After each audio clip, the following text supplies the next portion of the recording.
Oh, good morning, or good afternoon, I should say. It's the 30th of July. God, still up here, still trying to take care of things. A couple of updates on logistics. I was supposed to hear back from the investigator for titles is supposed to be in town today, so I'm hoping to hear back from him. My Fiat, there's a bid on it. One of the cars I'm selling, so it's sold essentially. Very minimal amount, but still, it's sold. Got a bit of a problem with the motorhome. Did all the work to clean the injectors out to see if that what was going on, because its symptoms are, it looks like one of the injectors isn't working right. It looks like it's leaking fuel in and not burning it sufficiently, and no power. But as it turns out, I cleaned them all and then tested it by loosening the nut on the line that goes to the injector itself, which means depriving it of sufficient pressure. Number 2 cylinder, there was no change at idle, which means it is the cylinder that's causing the problems. I switched the injectors over. The problem didn't follow. It stayed with number 2 cylinder, so there's either, the mechanics suggested there might be something wrong with the engine, which could only be valves or rings, which I don't think it is, because I checked the valves. The exhaust valve closes when the intake valve is open, so it couldn't be that. I'm pretty sure it's the pump. The good news is a replacement pump is only $250. The bad news is it'd be a used pump. A new one is $2,500, which there's no way I can afford. I emailed the senator's office that's helping me get my back pay expedited. It's been a year since I was supposed to get it. Can't exactly expedite what's late, can you? So I don't know what my financial situation is. If it's bad, I may end up stuck up here. I don't know. I really don't know. I've got a guy that's interested in trading for a boat, but he wants basically $35,000 or up to $40,000 of vehicles for a $10,000 boat that needs about $40,000 of work. So I'm not interested in that. It's a suitable boat, but it needs too much work. I wouldn't be able to get it out this summer, and I'm not hanging around here for another year. Anyway, I've also decided I want to try and get on talk about that later. But I'm going to try one more time to explain what I can about the problem and the solution with humanity, actually. The problem is that especially in America, we've regressed morally to what's called moral development. We've regressed to what's called pre-conventional morality. There's a great Wikipedia article on the subject. I encourage you to read it. It's Kohlberg's Moral Development. But anyway, we've regressed to what's called pre-conventional morality, and I guarantee that's the problem is that a regression. So people are too immature, and moral development. All moral development is the capability of making decisions based on the information, and making that decision based on what the consequences are of the various options. So if, for example, I wanted to, oh God, what's a moral decision?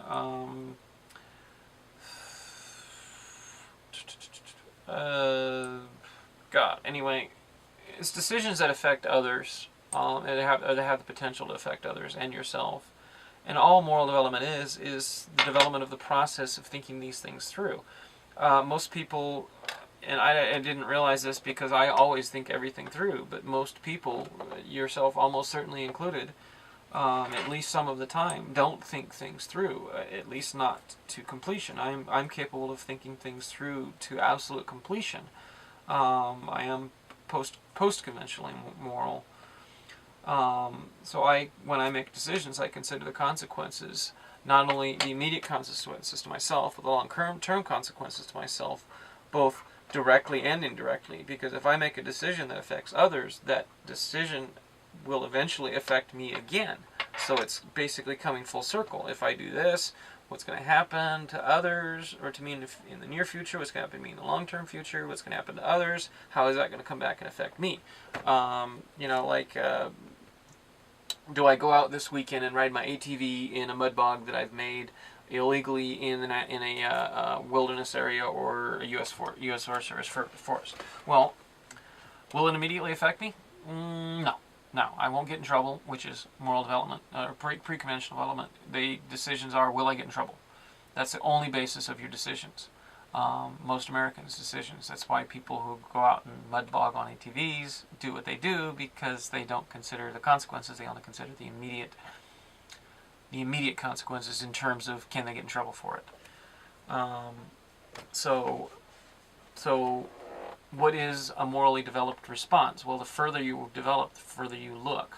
Okay, so this mud bog, well, am I going to get in trouble? No, then I'll do it. Actually, I'm going to run through the stages of moral development and just take you right through it.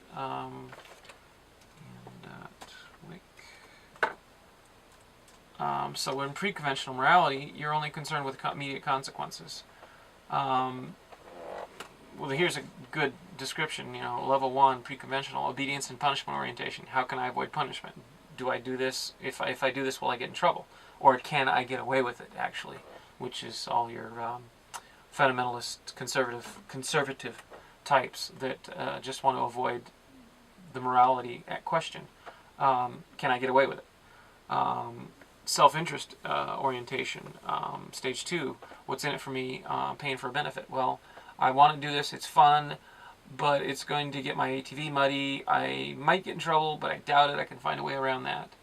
Conventional morality is, stage 3 is social norms, good boy, good girl attitude. It's called interpersonal accord and conformity. Well,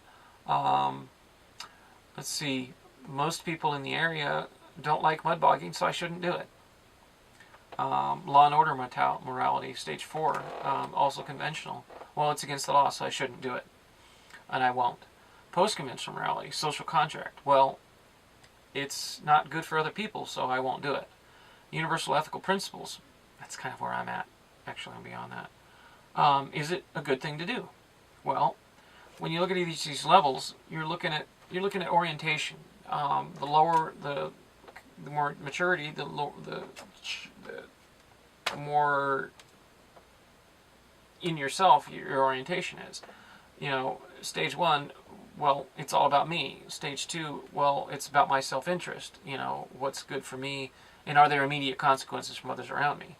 And then you start to look at social norms in the conventional. Well, okay, society. This is where we should be. We should be conventional at least. All adults should be of conventional morality. In a democratic society, we should be post-conventional. We should all know better. Well, and this is where it comes into play. You look farther out and farther ahead. Well, okay, is mud bogging going to hurt me in the future?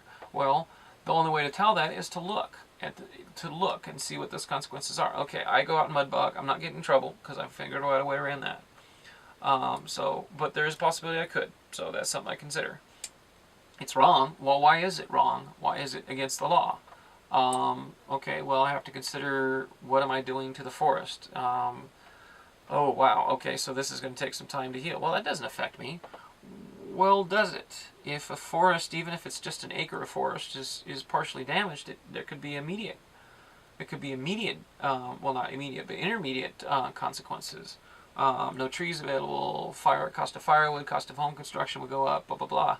And a person of post-conventional morality is able to see that, well, okay, maybe I could get away with it, but if everyone else got away with it, and this is where it comes into play, if everyone else did it, it would be very, very bad. So I'm not going to contribute to that problem. So that's where conventional and post-conventional morality come in. You just look further and further. And personally, myself, well, it's not something I would ever consider doing because it destroys the integrity of the forest. And the integrity of the forest is important to me now and in the future, and it's important to humanity. It's important to the planet. I don't just look at the consequences to me. I look at the consequences to everyone, to the planet. I don't just care about myself. and that's where it should be. So that's been hampered. But why? How? Well, quite simply by capitalism. See, capitalism, all capitalism is the idea that we give our resources, the society's resources, to the most greedy. John Adams, in the short title of the book Wealth of Nations, describes the guiding hand that will cause everyone that acts to themselves to benefit society. And that's a false argument. There's absolutely no way you can say that anything that benefits an individual benefits the larger group. It's hierarchical argument, or it's hierarchical. You cannot, in a hierarchy, there's a top and then there's a bottom, and things can only be associated one direction. What benefits someone down at the bottom doesn't benefit everyone at the top. But what benefits the part does not always benefit the whole. But what benefits the whole does benefit the part, by definition. If you are a part of the whole, what benefits the whole benefits you because you are a part of the whole. But if you are a part of the whole and something benefits you, it does not necessarily benefit the whole because you are only part of the whole hierarchically. So that line of thinking is flawed. So the entire basis for capitalism is flawed. How did it make us immature? Well, capitalism is based on greed. It's based on one person having everything. That's the maturity, the potential of capitalism. It's like the game Monopoly. When you make a situation, when you have a system set up where the greedy get all the resources, they're not going to act to their own benefit because that's greed. They're going to act they're not going to act to society's benefit. They're going to act to their own benefit. And if they're acting their own benefit, it doesn't benefit society. Look at this. Let me look at the situation. How is this benefiting us? All the rich get all these tax breaks, and what happens? We get worse economy. We give the banks bailout, we get worse economy. It doesn't work.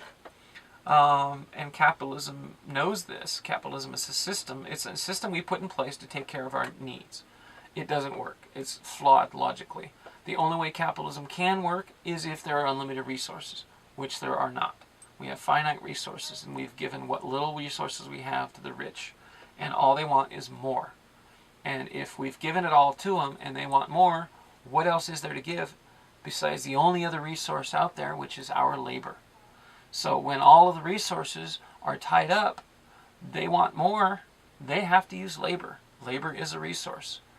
We are slaves, every one of us, including the rich, because it's a hierarchy. There is no top. There's a top layer, which would be the corporate executives, but it's not a top individual position. So even those in those positions currently will not be there next week, next month, next year, next decade, whatever. Well, none of us are going to be there in 5 years, in a year maybe. But so everyone suffers in this system. And to change it, we have to change that. But we have to do it slowly. We have to, first of all, get rid of the damage that capitalism's done. Global warming, for example. We're all affected by it, immediately affected by it. CO2 concentrations are so high, it affects our higher reasoning, our ability to think. That's documented. OSHA knows this. But they haven't redone the studies over a longer term. Constant exposure being that long term. All this stuff is affecting us, and we can have a system where it's better, and it's better for everyone. It's not only equal, but better for everyone, including the richest, the quote-unquote happiest, would have it better. But we have to get there first, and we'll probably talk about how to get there later, but anyway, I just wanted to mention that. It's not what you think. You have to try and learn to think outside of capitalism. You have to see life as it is and see capitalism as a system that we decided would take care of our needs, not as the system that is the only thing capable of taking care of our needs. It's just a system. It's one choice. It's something we put in place. It's something we can easily take out of place. We need something more fair. We need something more sustainable. We need something better. Something that takes care of our needs, not our wants. Something which encourages us to achieve our potential. Which, if we achieved our moral potential, we would also achieve our intellectual potential. And this species is capable of so much. We could do so much if we were just get rid of this capitalism thing. I'll say one last thing. In capitalism, cancer cannot be cured because it is not as profitable as treating a dying patient. I think we should get rid of such a system, don't you?